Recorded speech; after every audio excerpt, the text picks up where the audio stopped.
Listen up, you stupid bitches. I'm gonna tell you about the impending web browser collapse and how strange and interesting this whole situation is gonna be. So, you got this company called Google, or Alphabet. You guys know them. And they're currently at the center of a bunch of antitrusts, just like a lot of tech companies are. But this time it's in the US, which is different. Um, but look, I don't know the full context, but part of this antitrust is pressuring Google to say, hey, you guys need to th- break up, right? You need to break up into smaller companies. And one of the companies that you should break up into is Chrome. Chrome should not be owned by Google. It should be spun off into its own company. It should basically, you know, be broken apart from the rest of Google. Chrome as in the Chrome web browser. Now, I'm sure you already know this, but there are really only two fully featured web browsers in existence. There is Chrome, which is under the hood of pretty much every web browser, Brave, whatever the hell else, Edge, you know, they're all Chrome under the hood.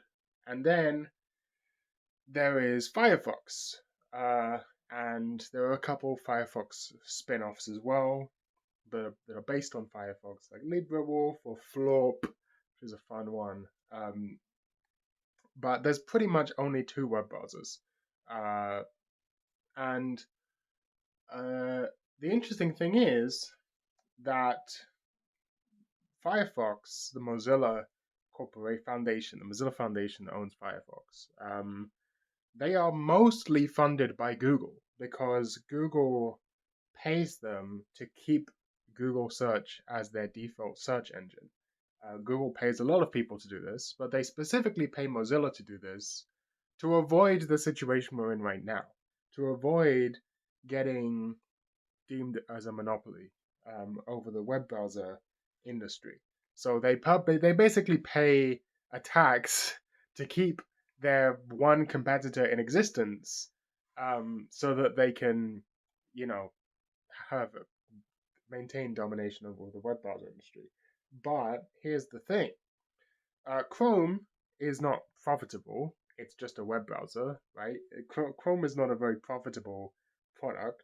It's a free web browser, and also, Firefox is not a profitable product. As I said, they're only kept afloat because Google gives them money, right? How are they? What's the business model of a web browser? It doesn't really make any sense.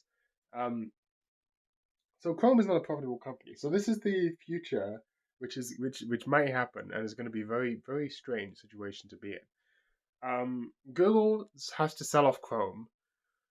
Um, Now they no longer have any incentive to keep giving a bunch of money to Mozilla, right? Because they no longer have a monopoly over the web browser space. They don't need to pay off this Mozilla money to keep their antitrust shit going. And Mozilla are going to keep Google as their default browser anyway because they think it's the best web browser.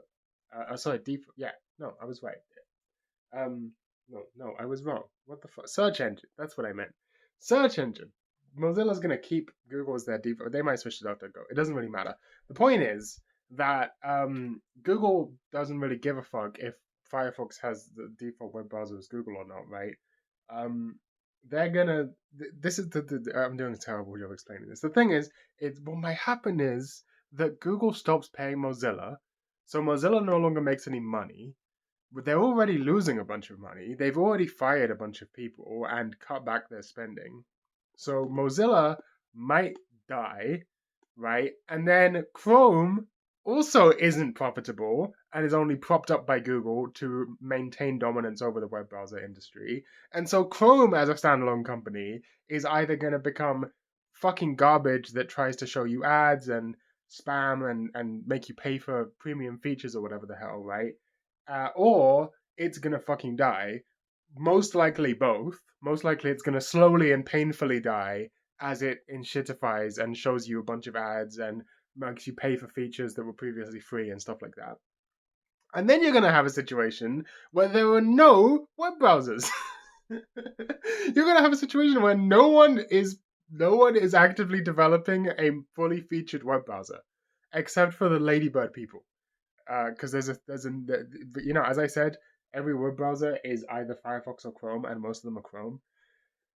There's actually a group of people trying to make a brand new from scratch web browser that is nothing. There's none of that is neither of those two things, which is called Ladybird. It's not done yet. Um, I think they're aiming for 2026 alpha release, so it's a long way in the future.